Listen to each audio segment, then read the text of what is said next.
Vous voyez cette école derrière nous, c'est l'école dans laquelle ma fille de 3 ans a été violée par plusieurs animateurs du périscolaire. Donc il y avait des violences psychologiques et des violences physiques, donc avec des coups. Et puis les violences sexuelles, ça va du bisou sur la bouche au viol par pénétration, quoi. Comment ça se fait qu'on ait 11 agresseurs dans la même école? Je ne sais pas, c'est une question que je me pose et j'ai hâte d'avoir la réponse. Je ne sais pas s'ils se reconnaissent entre eux une fois dans l'école, si c'est un réseau qui se recrute, qui se débrouille pour arriver au même endroit, ou si toutes les écoles de Paris sont infiltrées au même degré que celle-ci, mais enfin, c'est sûr que c'est une question qui mérite d'être posée et qui devra être résolue. Elle, c'est Noémie.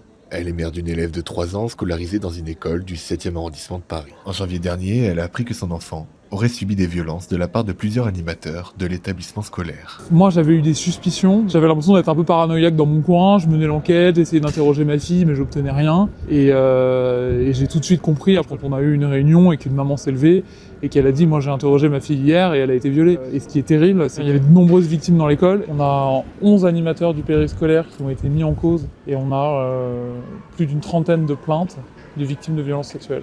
Les faits se seraient déroulés pendant le temps périscolaire, donc à la cantine ou à la garderie. Les enfants concernés ont entre 3 et 6 ans. Après l'alerte des parents, une enquête judiciaire a été ouverte et elle est toujours en cours pour tirer cette affaire au clair. Maintenant, la seule chose que je peux faire pour ma fille, c'est de lui offrir l'enfance la plus heureuse et la plus stable possible.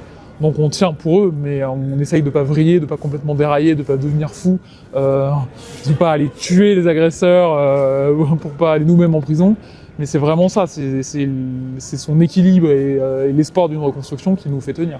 Pour l'instant, l'enfant Noémie n'a pas pu être transféré dans une autre école publique du secteur, ni même dans un établissement privé classique. Contactée, la mairie de Paris a affirmé qu'une enquête est en cours, que les animateurs ont été suspendus et qu'elle prend très au sérieux ce type de signalement.